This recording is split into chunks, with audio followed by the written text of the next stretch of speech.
this is how dark it gets after only a few, whatever time it is, after a few minutes. That's why I try and do everything before a certain time. But I have a light option that I can use.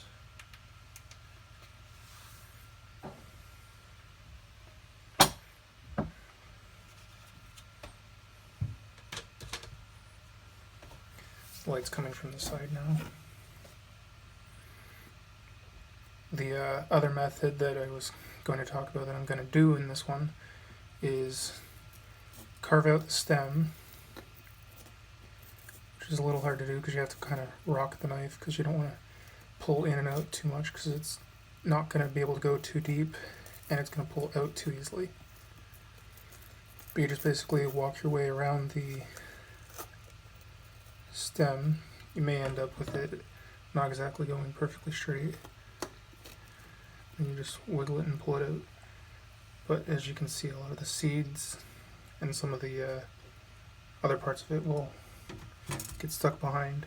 Then what you do is you tilt it and smack it like that over some area where it's going to be okay for the seeds and internals to fall out.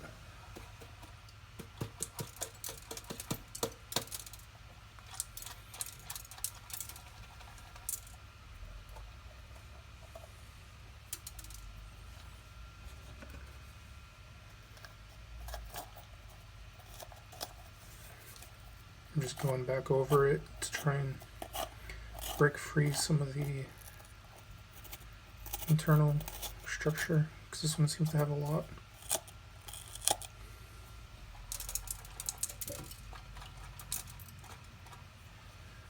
By that point, there's 3 ways you can do it. You can just cut it along the seams.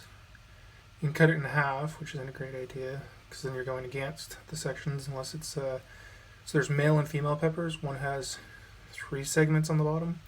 One will have 4. But yeah, basically, also you usually don't have this piece, the tail or whatever, in the food. So you can pick that part out. But basically, so the one method would have been going like this, but that can leave a section here, just on either side of this, behind, which you can just cut off and eat or cut off and turn to a strip. But because I'm doing it this way for strips, I'll just cut it along the